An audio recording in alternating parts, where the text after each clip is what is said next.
नमस्कार दोस्तों, जय जोहार। मैं कौशल तिवारी और बिहनिया संझा में आपका स्वागत है। यह तो बोया पेड़ बबूल का तो आम कहां से होय की कहावत को ही चरितार्थ करता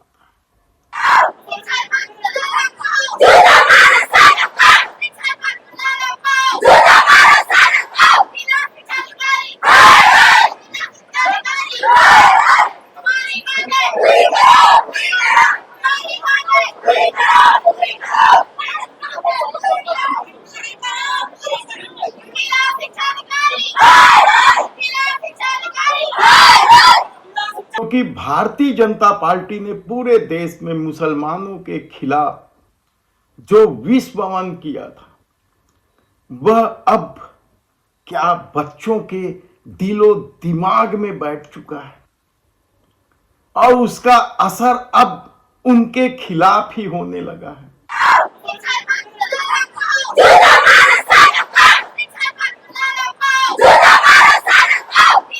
यह बेहद ही दुर्भाग्यपूर्ण घटना है कि यदि स्कूल के बच्चे अपनी समस्या को लेकर अधिकारियों के पास जा रहे हैं और इस तरीके से नारेबाजी कर रहे हैं,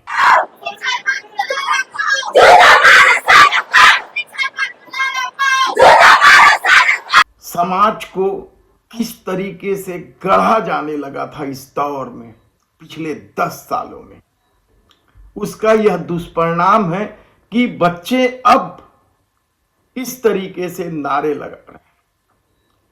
और यह मामला है छत्तीसगढ़ के गृह मंत्री विजय शर्मा के गृह क्षेत्र कवर्धा का, जहां के बच्चों को प्राचार्य के द्वारा प्रताड़ित किया जाता था, साफ सफाई करवाया जाता था और दूसरे काम लिए जाते थे। और इससे नाराज बच्चों ने शायद अपने पालक से यह बात कही होगी और पालक ने इसकी शिकायत उच्च अधिकारियों से करने कहा होगा और बच्चे निकल पड़े बेधड़क। बच्चे तो बच्चे हैं, उनको तो वही चीजें याद आएंगी जो उनके नेता कहते रहे हैं।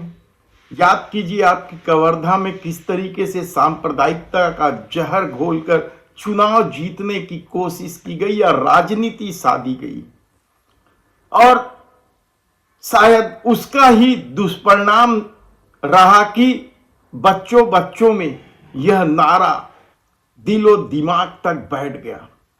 यह बेहद ही खतरनाक है समाज के लिए भी, देश के लिए भी।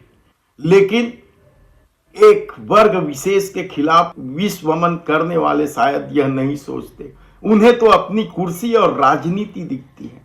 और यही वजह है कि इस मामले को भले ही गंभीरता से न लिया जाए, भले ही उस प्राचार्य के खिलाफ कार्रवाई कर दी जाए, लेकिन बच्चों ने वह दिखा दिया कि उनके नेता जो कहेंगे उसी राह पर हम भी चलेंगे। और यह बेहद ही दुर्भाग्यपूर्ण है छत्तीसगढ़ जैसे शांत प्रदेश में। हैरानी की बात तो है कि इस मामले में अभी तक सरकार की तरफ से कोई प्रतिक्रिया नहीं आई है। हमने पहले ही बताया कि किस तरीके से छत्तीसगढ़ में शिक्षा बदहाली की कगार पर है। आत्मानंद इंग्लिश मीडियम स्कूल जैसी महत्वपूर्ण योजनाओं को बर्बाद करने की कोशिश हो रही है। स्कूलों में शिक्षक नहीं है या एक ही शिक्षक कई क्लास पढ़ा रहे हैं, और उधर बीएड सहायक शिक्षक 3000 उन्हें नौकरी से टर्मिनेट कर दिया गया है। वे अलग आंदोलन कर रहे हैं। आचार संहिता की वजह से वे लोग अपने घर चले गए। उनकी क्या कहानी है, वे किस तरीके से अपनी व्यथा कह रहे हैं, वह हम आपको समय समय पर बताते हैं और बताते रहेंगे। लेकिन ये जो घटना है और इस घटना में बच्चों की जो नारेबाजी है, क्या डरावना नहीं है? आप खुद सोचिए कि आप किस तरीके का समाज गढ़ रहे हैं, जो नौनिहालों के दिलो दिमाग में नफरत का बीज इस कदर बो रहा है कि यदि दूसरा वर्ग न मिले तो वे अपने लोगों के खिलाफ भी इसी नारे का सहारा ले।